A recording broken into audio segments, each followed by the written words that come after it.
last night around 1 a.m., I was just getting ready for the last dog walk of the day. And it finishes about 4 hours before the first dog walk of the day. Life is good. And at that time, I got a message from Kevin Hughes, who has a YouTube channel, Darth Hessian. And he had put together a video in response to the video response that I made to Tim Harper about his 13 RPG questions. And I love it when this stuff happens. Like, there's something that you said, just even if it's one little thing, there's something that you said in a video made me want to do a video response, and here it is. And of course, now I want to make a video response to his video response to my video response to Tim. Life is good.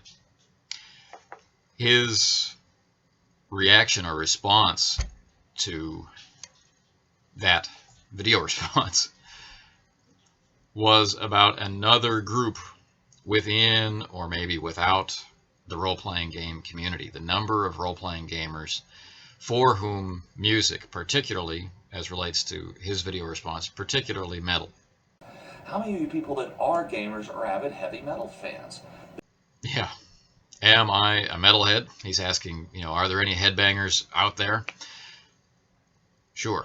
I found games first. I found games when I was 13, and then one of my best friends for my whole life gave me a mixtape. He, I guess, recognized how frustrated I was getting with what was on the radio. There were parts of songs that I liked, but I didn't have much exposure to modern music. The house was full of records, and I grew up listening to, 50s rock, and, Elvis featured pretty big in the house, and Charlie Pride, and, Ray Charles, and Jerry Lee Lewis, and this is what I grew up with, Buddy Holly. And then when I was 15, he gave me this mixtape, and I heard Iron Maiden for the first time. I heard Metallica for the first time. I heard Judas Priest. I heard stuff I liked a little less, lighter stuff, things like AC/DC, but I still liked them, and I went through this mixtape every day, hour after hour, hour after hour, and I just loved the sound of it. And there was a hint in the lyrics that maybe the guys making that music had some understanding of, what life was like from the perspective that my friends and I were developing at that time. You're 15, you're in a nowhere town, you're being pushed from different sides to be more than you are, but not quite sure how to get there, and not wanting to be there anymore, whether that meant be in that town or be in that school or be in a relationship or be in that family or whatever. And, as I described in the previous video, I was kind of a one friend kind of person. Didn't have a lot of room in my life for other people.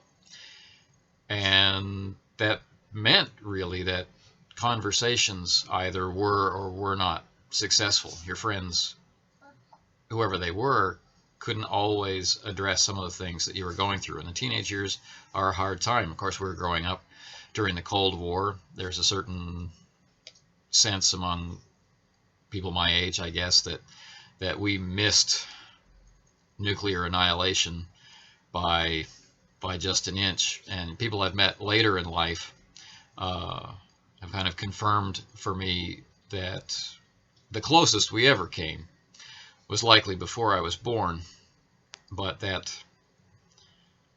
sense of fear, or that sense of what is the point to all of this? Why do I have to work hard, go to school, get A's, go to university, get a good job, meet someone, start a family? Why am I doing all of this if everything on the news is about how close we are to the end of the world?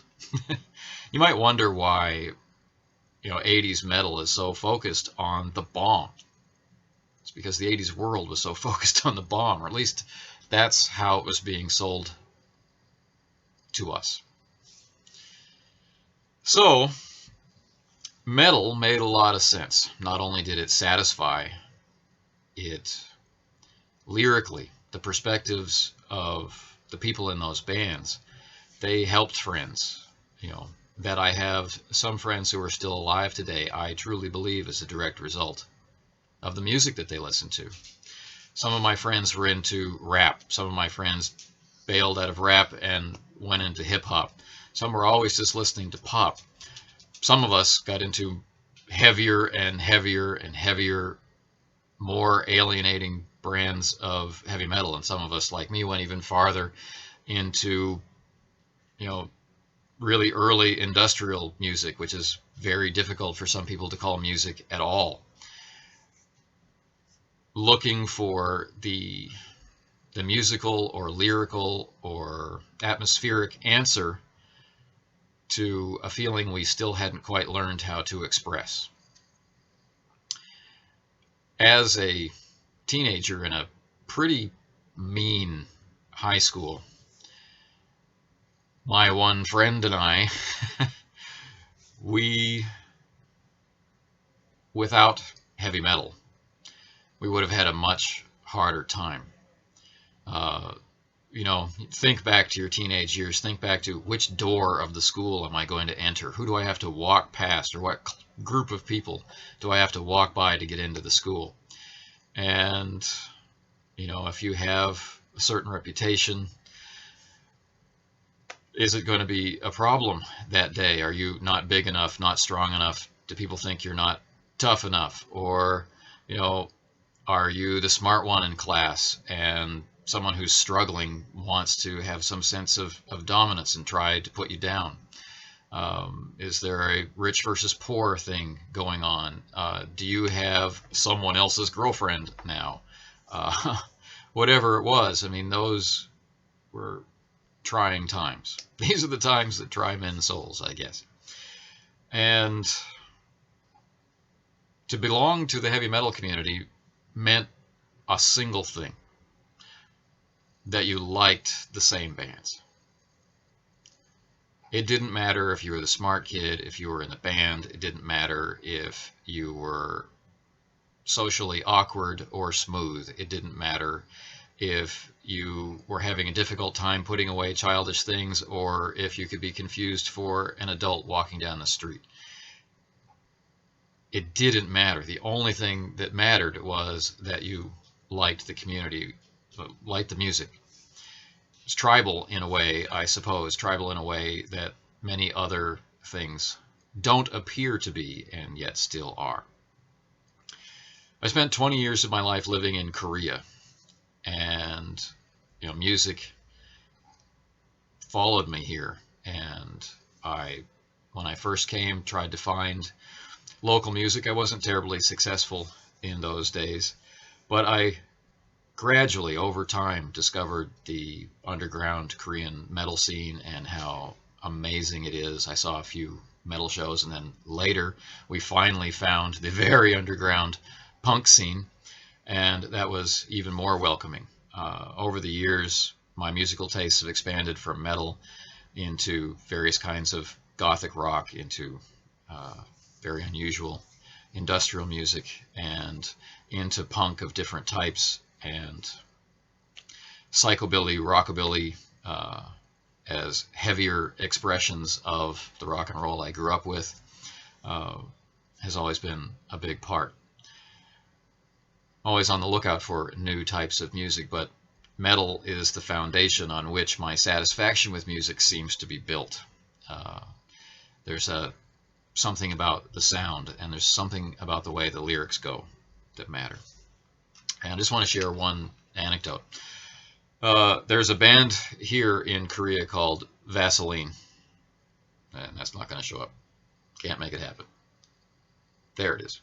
Okay, so a band called Vassline, and they call themselves metalcore, and so it's very heavy, pretty fast. It's breakdowns, distorted vocals, screaming, and pretty young, pretty upset kids go to these shows.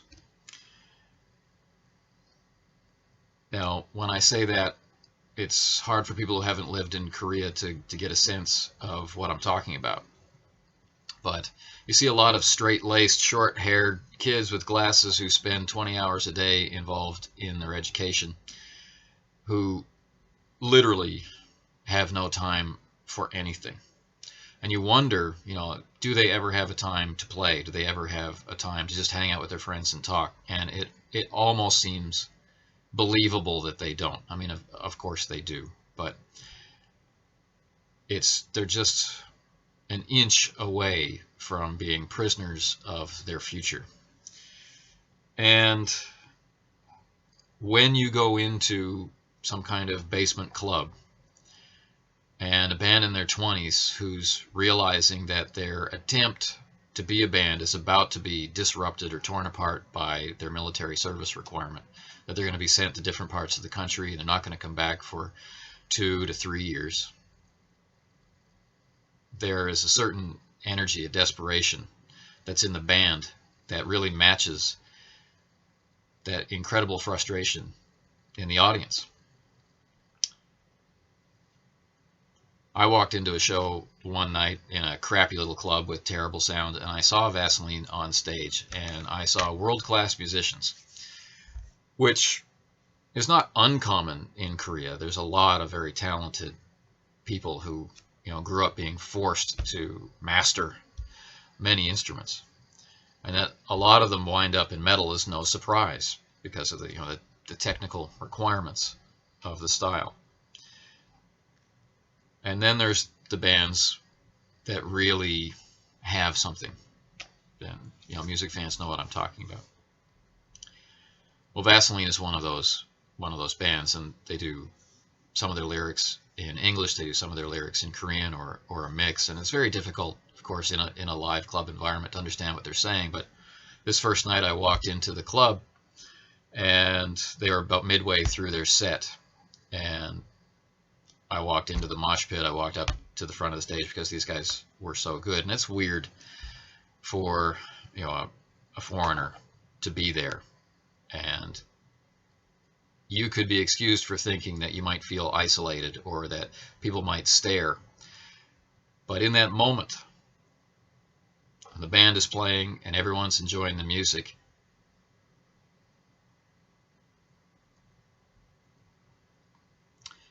everyone is the same. It's like a perfect moment of unity, where the band creates the context and provides the outlet for the feeling, and the band provides the words to express that feeling, and the audience and the band are no longer separate. They're bound together into one singular experience, one body.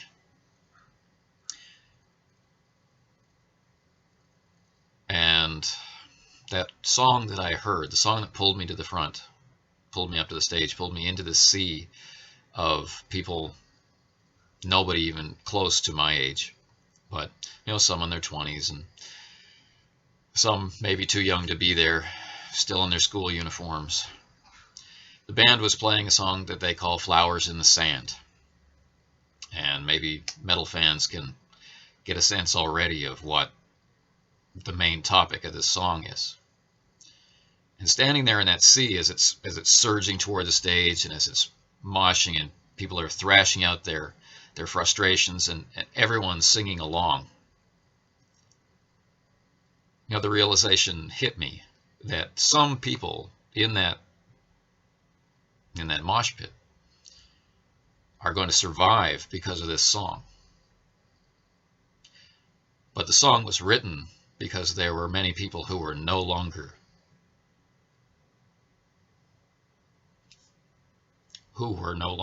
Suicide is one of those things that follows you around, I guess. One of the reasons why I started my blog in the first place is tied to that, and I can mark the years and phases of my life by friends who are no longer among us. And the place that I've chosen to live and build my career actually has the highest suicide rate in the world, South Korea.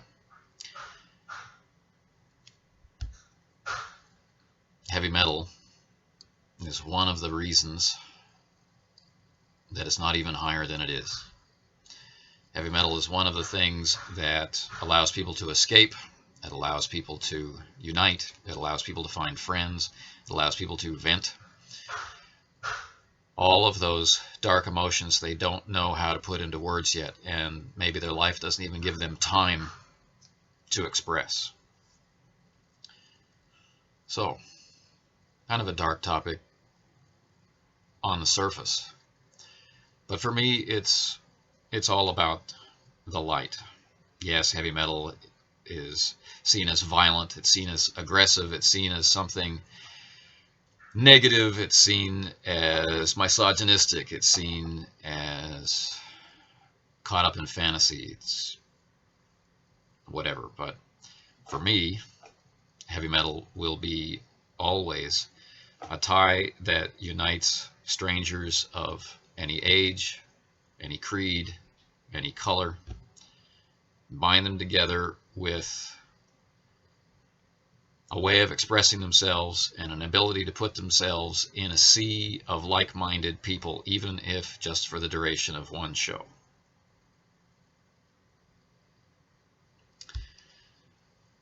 Now, the question, of course, was about metal and role-playing gamers. And of course, over the years, most of my friends have been gamers, and there's a lot of overlap between these two communities. Maybe outcasts called outcasts, and maybe our tribe, although we deny ourselves a voice sometimes. Maybe in the far future, when I'm an old man, we will still be here.